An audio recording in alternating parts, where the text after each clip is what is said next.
The Bible. It's 66 books of history, stories, letters, and poetry that fit together to form God's one big story.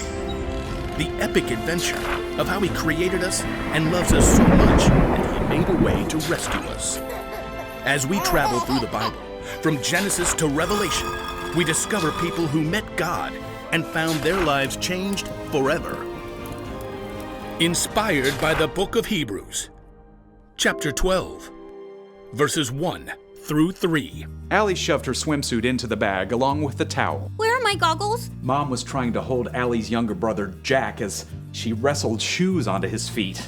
Check the laundry room. You dumped your swim bag there. Dumped your swim bag there. Dumped your swim bag there. I get it already. Allie. I know, Mom. It's just what Jack does. Dumped your swim bag there. Allie bit her lip to keep from snapping back and ran to the laundry room. It was her biggest swim meet of the season, but Dad was on a business trip and Mom had snagged some big appointment for Jack with some new doctor. Grandpa will be here in 2 minutes to pick you up. I'm putting Jack in the car. Good luck with that. Allie snagged her goggles and threw them in her bag. Of course Jack was melting down again. This new doctor's appointment wasn't part of his regular routine. No one cares about my routine. Allie lugged her swim bag out the door to see Grandpa's beat-up Jeep behind Mom's minivan. Mom was trying to strap Jack into his seat, but he was flailing and flapping his hands. Rex, Rex, Rex, Rex, Rex, Rex, Rex, Rex. Rex Rex was one of Jack's gazillion toy dinosaurs. He spent hours lining them up and he could recite all of their names, pterodactyl, ichthyosaurus, and yet he couldn't manage a simple hello. Allie, could you run back in and grab Rex Rex? No, wait, I'll do it. I've got to lock the door. Mom flew past Allie on her way back in and planted a kiss on her cheek.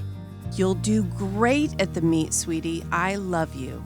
Allie waved goodbye to Jack as she passed the van, but he wasn't paying attention. Sighing, she hopped into the Jeep beside Grandpa. Hi, Papa. Hi, Angelfish. All ready to swim? I guess. Allie's mom tore out of the house, carrying Rex Rex, rawr, and made a beeline for the minivan, calling out to Grandpa and Allie. Thanks so much for doing this. It all happened last minute. Grandpa and Allie waved goodbye, and the Jeep backed out. You doing okay? Yeah, Who's this fancy doctor? I don't know.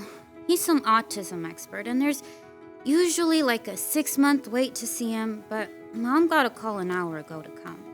Well, that's good for Jack, right? Is it? I mean, he's already going to speech therapy and occupational therapy and play therapy, and I thought he was supposed to get better or something. But they did that big evaluation thing last month, and now Mom says Jack has autism. And it doesn't get better. It's just the way you are. Well, that sure is a lot to think about. You do some good thinking while you swim, right? I guess, but half the time Mom has to pull me out of swim practice so we can get to one of Jack's therapy sessions. And she's already said if I swim this summer, I'm gonna have to miss a bunch. Sometimes I want my brother to be different. That's awful. I'm an awful person. No, Angelfish, you've been running a tough race. I hate running. All right, swimming. You've been swimming really hard, and you just found out there's no finish line.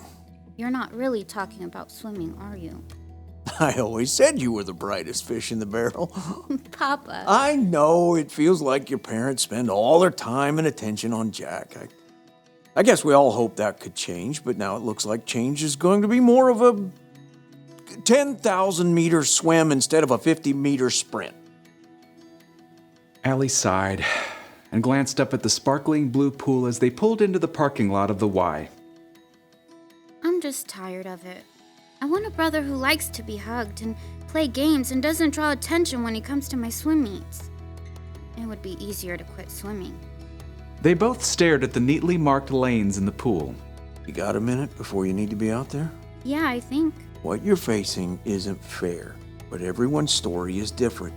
Everyone has their own 10,000 meter swim, and there's only one way to stick it out. Extra practice? Well, that helps for sure, but I'm thinking about the Jesus kind. Can I read you a couple of verses? You're going to anyway. Grandpa tapped on his phone. Aha, Hebrews chapter 12. Let us keep on running the race marked out for us. Let us keep looking to Jesus. He is the one who started this journey of faith, and He is the one who completes it. He paid no attention to the shame of the cross. He suffered there because of the joy He was looking forward to. Then He sat down at the right hand of the throne of God. He made it through these attacks by sinners, so think about Him. You won't get tired. You won't lose hope. I never thought about all that stuff Jesus went through, like running a hard race. You think He swam too? Didn't need to, because He could walk on water. Jesus paved the way for us. Even when we're tired and we mess up, and we know we can get back up and keep going because we're loved and forgiven no matter what. I love swimming. I really don't want to stop. Good. Let's get you in that pool, Angelfish. Allie smiled and hopped out of the Jeep. She found she felt a little bit lighter. Light enough to swim extra hard. Light enough to finish her final swim of the afternoon with a personal record. Amazing swim, Allie. Swim, Allie, swim, Allie, swim, Allie. Allie wiped water from her eyes to see Jack and Mom cheering near the gate. Jack wore noise-canceling headphones and cheered and jumped up and down, wildly flapping his hands. She noticed that he was looking right at her. Swim, Allie, swim, Allie. Allie smiled and flapped her hand right back at him. They had a long journey ahead, but you know, Allie was ready to keep going.